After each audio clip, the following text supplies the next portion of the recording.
the structural integrity was compromised and the scorpion is on the loose. Wait. Attention to all of you scorpion enjoyers. Today we are dealing with a scorpion.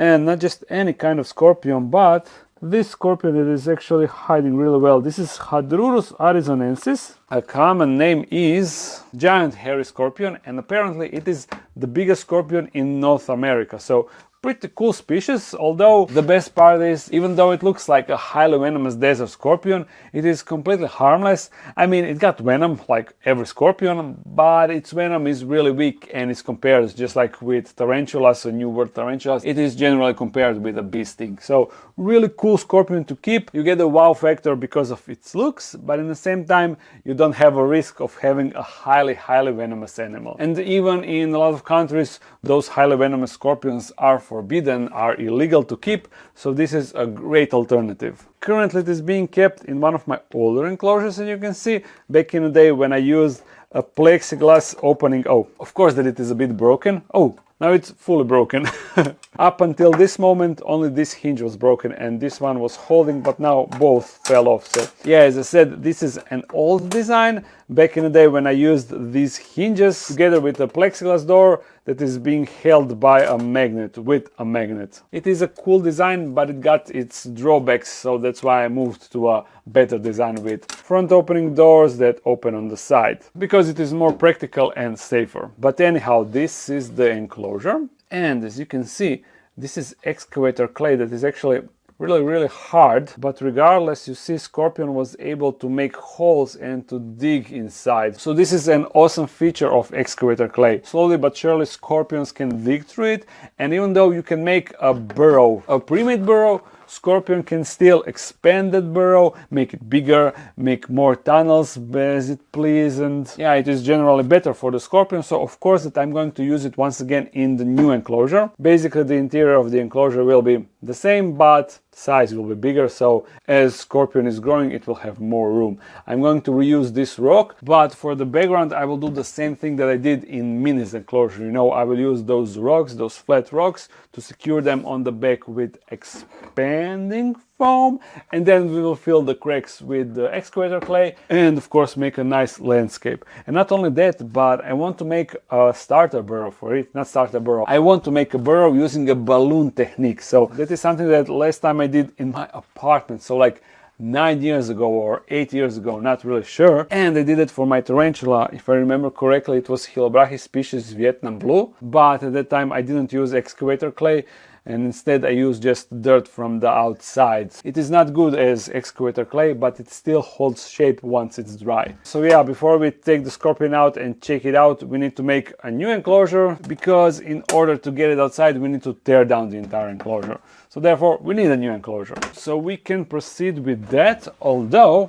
before we start building new enclosure, just a little friendly reminder, I mean a little bit of self-promotion. I only have a couple of these cappuccino shirts on the web shop. Here are the sizes that I have. They are on the Dark Den web shop for only 15 euros, so please go and buy them, super cheap. And while you are there, feel free to check out and buy some Dark Den acrylic enclosures, bigger, smaller. These are available in Europe, but if you are from the United States or Canada, you can get these from Tarantula Cribs. Really good quality. Yeah! Go, your tarantula will love it. Now, let's set up the enclosure. I mean, let's set up the background. First I will lay some rocks to plan the placement, but unlike in Mini's enclosure, I don't really need a lot here. If you haven't watched that video, I highly recommend, because it got adrenaline packed feeding. I have something like this in mind. Yeah, I think that we can start with the foam. So a little bit of foam here. And a little bit of foam here. Oops. Ips. Then I need it here. Connect these two. This one goes here, right? Yeah, exactly like that. Then a little bit here, just to barely hold this in place, although this won't work.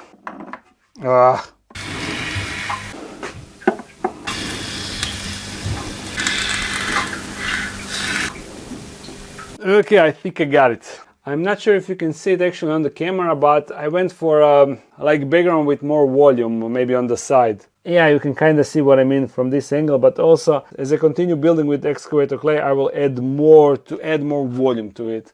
Now this needs to dry, which means time jump, and now look at this beauty. It looks really nice, but off camera I added this and this rock, and I think this one, because once I flipped the enclosure, the background looked a bit too high, so I wanted to add a bit of additional layer, and also these rocks are now protruding outside even more, so this way it will be even better. Now I need to clean the expanding foam a bit and then mix the excavator clay, and I'm not really using the excavator clay, but I got the herb pottery. It is basically the same thing, so yeah, it functions the same way as the excavator clay. So there is not a lot of expanding foam that I need to remove, because most of it will get covered with the excavator clay anyway. I just need to technically remove a little bit. Also, in this enclosure I want to have a cool feature. I'm gonna place a hide against the glass, of course, so I have a window inside, but I will cover it. I want to have it covered with, you see, I 3D printed this piece with magnets,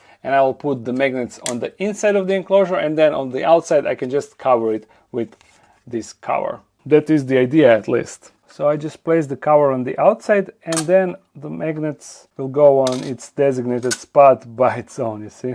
And I have 3 magnets. So third one, just like that, and I will secure these magnets, these inside magnets, with excavator clay, so they cannot move. Now to mix the excavator clay. I already have it in the bucket where I mix it up with the sand, you see. I think I have more than enough, but if not, I will mix more. The only difference between this mixture and the mixture I used for the mini, over there I used 1 part sand and 1 part excavator clay, I mean herb pottery, and this time I'm using 1 part herb pottery and 2 parts sand. That is because I want it to be a bit easier for Scorpion to dig, although I'm hoping that it will still be strong enough to hold the burrows. I have no idea, we will see. Look how the water is penetrating inside, just slowly penetrating the mixture. Yeah, let's mix, which is a really nasty job. Oh, but the water actually penetrated the mixture really good on its own. Maybe I even added a little bit too much water. I don't know, we will see. Once I mix everything, a bigger bucket would make this a bit easier. And by a bit, I mean a lot. Okay, we are done. Everything is mixed up, as you can see. Oof, and I forgot to take off my ring. This mixture is definitely more watery than the one I used in Mini's enclosure, which should make this filling up gaps much easier. It will be a easy peasy lemon squeezy. Although this mixture is not as sticky as last one, probably because I have more sand in it. I really do hope it will be strong enough and that everything won't just fall apart immediately. Alright, the background is now more or less complete. I want to secure those magnets, and I can just use this excavator clay that already fall down. Just plip plip plip to hold them in place. And I need to dump a bunch of it on the floor, so we can then proceed with the hide, although I need to blow the balloons. This should be an alright hide, right? And a small one for the entrance. So first we make the floor, then I place the balloon, fill everything around it, and once clay hardens, we just pierce those balloons, take them out, and you have a nice hide, at least in theory. Now this is the entrance, so I will try to connect it with the other balloon. You see, just like this. Although I want to make a tunnel a bit longer, so I will add another balloon. That one will go like here. And it seems like I won't have enough clay. I'll try to do my best. Yeah, this is everything, and I want to cover all of this and also this hole. So I'm not really sure unless I am really clever with some rocks. I just realized that I suddenly stopped talking and concentrated fully on what I'm doing. As you see, I am incorporating these smaller rock chips to make everything look a bit more interesting. Okay, I'm finished. I only need to clean the glass, but that's basically it. So now time jump, and everything is dry. At least majority. You can still see a darker area over there that is not fully dry, but it is good enough to operate. I mean, look at this. I really love it. And now you see the edges here are kind of sharp, and I can polish them with my finger. I mean, they are visually sharp, not actually sharp, but I can smooth it out, although I'm not sure if that's the look I'm going for. I think that I will just leave it as it be, and I'm not sure, but I also think that I added something off camera, but I'm not sure. My memory is really bad. Anyhow, we can now pop this balloon, just like this. And you see, this is the beauty of this technique. You just pull the balloon. Oof, it's stuck. Oh, never mind, it's there. And now I realize that I perhaps did a tiny mistake. Not tiny, a huge mistake, because since the tunnel entrance is pointing in that direction, how can I get scissors inside to cut the balloon and tweezers to pull the balloon out? Let's see if this will be an impossible task. Okay, I can barely get the scissors inside, but it appears that there is no tunnel. I got the scissors in. It looks like when I was pushing the excavator clay, it probably separated the balloons a bit, so there was like a barrier in between them. But thankfully the scorpion will be able to increase the entrance if it is too small. So can I now pierce the balloon? Oh, that should be it. But getting tweezers inside will be a bit of a challenge because they are much longer. Okay, maybe I need a shorter tweezer. This one is a bit shorter, you see, but it got bent on the end, so will that fit? I have no idea. Okay, it fit, but it still feels like there is a balloon inside. And now when I'm looking through the window, look at this. Somehow I managed to pierce the last balloon and not the one in the middle. So what really happened inside, I have no idea. This is proving to be a bigger challenge than I initially expected. I need an actual needle.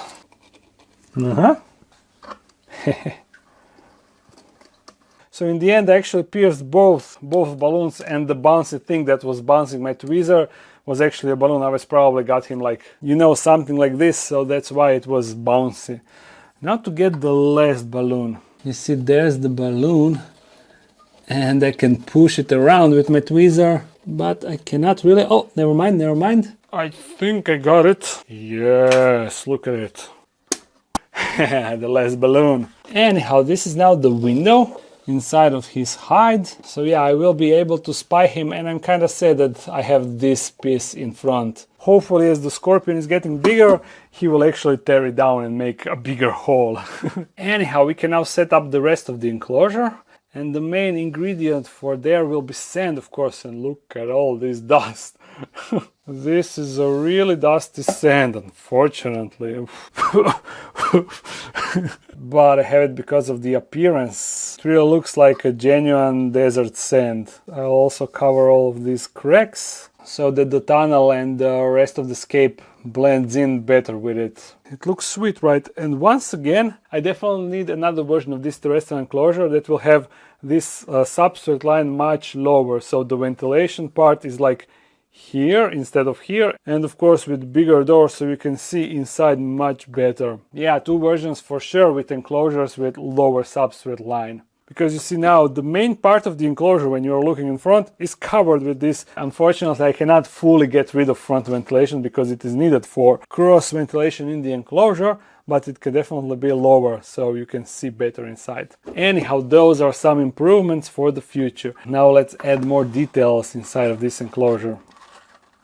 This is just dry dirt from the outside mixed with some gravel, and that's it. That is what we have instead of leaf litter in the desert enclosures. Also have some wooden details, you see? Some cool branch that will go like that. Although maybe it is a bit too big or not. I actually think it's alright. So I will leave it on this wooden piece. And I want to take something from his old enclosure. This, if I can... Oh, yeah, I can pull it out.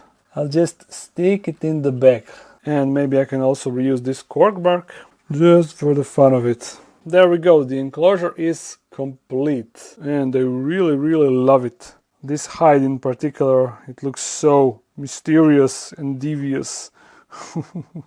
And also the fact how the background is thick. Look, this is maybe the best angle of this enclosure. Oh yeah. Let's get the scorpion inside to see how tricky it will be to get him outside. I think that I can... Ooh, no. This is actually really hard. Holy moly. Just look how hard it is. I am barely destroying it with full force. It is incredible how Scorpion is able to make tunnels in this stuff. crazy. I fully expected that it will just collapse when I hit it, but you see, it handles a lot of force. Sweet. I'm gonna save those chunks because I'm wondering if I can just simply reuse it if I wet it. I have no idea, but I will try it out. The structural integrity was compromised and the scorpion is on the loose. Wait. I didn't really expect that this would be a handling video, but it turned out like that. Whoa. Don't move. Come on, I need to quickly get it inside of the enclosure. I need to have 2 hands. Alright, but it is actually super chill, you see? Which kind of got me thinking. Imagine if someone who sold me this scorpion misidentified and that it is actually some really venomous species. That would be really unfortunate, right? Makes me a bit nervous, huh? But thankfully it is now super chill, you see? It is just in trying to get away mode. Okay, it is time to get you in the enclosure. Yeah, turn around just like that. Come on, I'm trying to shake him off, but he doesn't really want to move. So a little boop in the tail. Yeah, that got him activated. Woo! There we go. Such a lovely shot. Ooh, man. I hope that he will continue his exploration and then find the hide entrance. His hide entrance, yeah. You have no idea what awaits you. And why are you twitching like that? He needs another motivational poke. Poke. Come on. Oh, feisty. I got slapped with tail. Thankfully it was just a slap. I guess we need to wait a bit for him to start moving. So while we wait, I will set the camera. And after a long time I actually have a fan mail. So let's see from who it is and what it says. Ooh, a lot of text, you see. And it starts with "Dear Mr. Petko." Thank you, Lacey, for the letter. And I actually had to Google because I wasn't sure if Lacey is male or female name, and that didn't really help me out because Google says Lacey is a gender neutral name, so it can be a male or a female. So Lacey is considering getting a first tarantula, considering the Grammostola pulchra. Excellent choice, but cats are concerned. Yeah, I'm pretty sure that if cat could get her paws on the tarantula, then probably tarantula wouldn't survive that interaction. But you can have your tarantula inside of glass enclosure, a heavy glass enclosure, so they cannot really bump it off the shelf. Then you don't really need to worry about it. So good luck with your first tarantula. Anyhow, fan mail address is written in the description of every video. So if some of you are considering sending me a letter or a package, feel free to do so. And the desert scorpion is not really interested in strolling around. So I'll just set the camera up and that way record how it strolls around.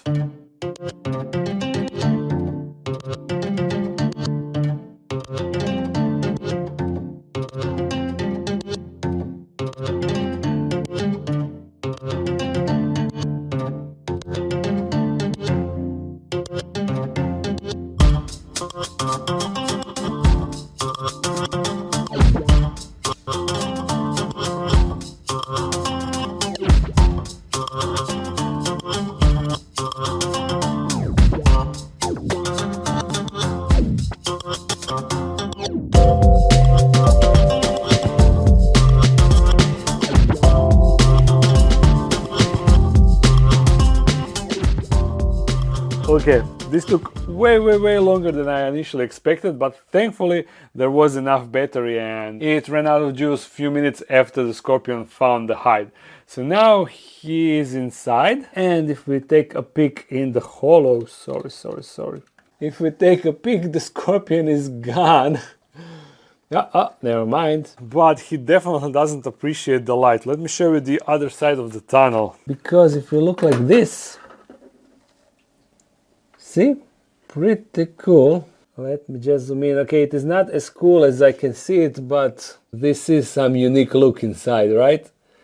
Anyhow, over there you can see the other side of the tunnel. Maybe a bit better on this angle. Yeah, it is so hard to make it look cool on camera, but in person it looks really nice, trust me. Anyhow, I'm really satisfied how this turned out. I really love how the enclosure looks and feels. And of course, I'm looking forward to first feeding clip inside of this enclosure. Next video will be a feeding video, so hopefully by that time this scorpion will settle in, so I will be able to feature him in that video. Until then, I hope that you enjoyed this video. If you did, thumbs it up and comment something. If you want to support this channel more, there's a Patreon page. If you're new to this channel, make sure to subscribe. I upload every Monday, sometimes a live stream on Sunday. So see you again soon. Bye.